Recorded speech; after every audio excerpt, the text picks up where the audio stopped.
ಕಾಡಾನೆ ದಾಳಿ, ರೈತ ಪ್ರಾಣಾಪಾಯದಿಂದ ಪಾರು. ಕೊಡಗು ಜಿಲ್ಲೆಯಲ್ಲಿ ಕಾಡಾನೆ ಮಾನವ ಸಂಘರ್ಷ ಮಿತಿಮೀರಿದ್ದು ನಿತ್ಯವೂ ಜಿಲ್ಲೆಯ ಒಂದಲ್ಲ ಒಂದು ಕಡೆಗಳಲ್ಲಿ ಕಾಡಾನೆಗಳು ಜನವಸತಿ ಪ್ರದೇಶಗಳಿಗೆ ಲಗ್ಗೆ ಇಟ್ಟು ಮಾನವರ ಮೇಲೆ ದಾಳಿ ಮಾಡುತ್ತಿವೆ. ಇಂದು ಬೆಳಗ್ಗೆ ಕೂಡ ಕೊಡಗು ಜಿಲ್ಲೆಯ ಸೋಮವಾರಪೇಟೆ ತಾಲೂಕಿನ ಅರಿಶಿನಗುಪ್ಪೆ ಗ್ರಾಮದಲ್ಲಿ ಇಂತಹದೇ ಘಟನೆ ನಡೆದಿದ್ದು, ರೈತ ಕೂದಲೆಲೆ ಅಂತರದಲ್ಲಿ ಪ್ರಾಣಾಪಾಯದಿಂದ ಪಾರಾಗಿದ್ದಾನೆ. ಅರಿಶಿನಗುಪ್ಪೆ ಗ್ರಾಮದ ರೈತ ಪುಟ್ಟರಾಜು ಹೊಲದಲ್ಲಿ ಪೈಪ್ ಜೋಡಿಸುತ್ತಿದ್ದಾಗ ಕಾಡಾನೆ ದಿಢೀರ್ ದಾಳಿ ನಡೆಸಿದೆ. ಮನೆಯ ಸಮೀಪದ ಹೊಲದಲ್ಲಿ ಇರುವಾಗ ಕಾಡಾನೆ ಅಟ್ಟಿಸಿಕೊಂಡು ಬಂದಿದ್ದು, ಭಯಗೊಂಡ ರೈತ ತಕ್ಷಣ ಮನೆಯೊಳಗೆ ಓಡಿ ಪ್ರಾಣ ಉಳಿಸಿಕೊಂಡಿದ್ದಾನೆ. ಈ ವೇಳೆ ಮನೆಯ ಸುತ್ತ ಓಡಾಡಿದ ಕಾಡಾನೆ ಮನೆಯ ಮುಂಭಾಗ ನಿಲ್ಲಿಸಿದ ಬೈಕನ್ನು ಜಖಂಗೊಳಿಸಿದೆ.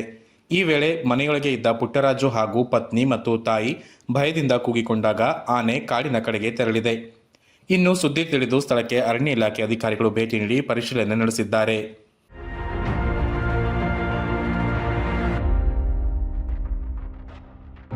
ಲಾಸ್ಟಿಗೆ ರಾಧಣ್ಣ ಕೋವಿತ ಓಡಿ ಬಂದರು, ಆಮೇಲೆ ಪೊಲೀಸರ ಧನು ಓಡಿ ಬಂದರು, ಆಮೇಲೆ ಲಾಸ್ಟಿಗೆ ಫಾರೆಸ್ಟ್ನವರು ಬಂದು ಹೋದರು.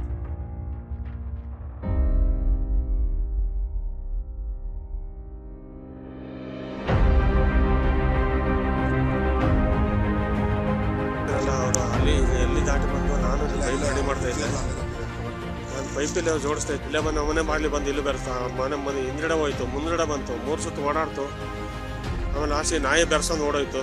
ಇಲ್ಲಿ ಬಂದು ಮನೆ ಮುಂದೆ ಇಲ್ಲಿ ಒಂದು ಬೈಕಲ್ಲಿ ಎತ್ತಿ ಎಸ್ತಿರೋದಿಲ್ಲಿಗೆ ಎಲ್ಲ ಪುಡಿ ಮಾಡ್ತೀವಿ. 2-3 ಸತಿ ಗೊಂಬಲ್ ಪಾಠ ಅಂತ ಇದು ಮಾಡ್ತು. ಒಂದು ಬೈಕ್ ಏನಿಲ್ಲ, ಎಲ್ಲ ಪುಡಿ ಮಾಡಾಕ್ತಿದೆ. ಮಾಡಾಕ್ತು ಗೊಂಬಲ್ ತೆಗೆದು ಒಂದು ಕಿರ್ಚಾಟ ಮತ್ತೆ ಅಲ್ಲಿಂದ ಎಲ್ಲ ಮೆಟ್ಟ ಎಲ್ಲ ಅಲ್ಲಿ ತೆಗೆದು ಎಷ್ಟಿದೆ ಎಲ್ಲ ಭಾರಿ ಚೆಂಡ ಆಡ್ಬಿಡ್ತು.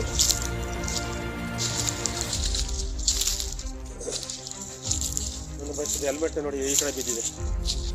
ಇಲ್ಲ ಬಂದು ಮನೆ ಹಿಂದ್ಗಡೆ ಬಾಗಿಲಿಗೆ ಓಡ್ ಬಂತು. ನಾವು ಅಲ್ಲಿಂದ ಮುಂದ್ಗಡೆ ಓಡ್ ಬಂದು ಮತ್ತೆ ಮುಂದ್ಗಡೆ ಬಾಗಿಲಿಗೆ ಬಂದಂಗೆ ನಾವು ಈ ಕಡೆ ಸ್ವಲ್ಪ ಮಾತಾಡಿ ಕೇಳಿ ಮತ್ತೆ ಮುಂದ್ಗಡೆ ಬಾಗಿಲಿಗೆ ಓಡ್ ಬಂತು.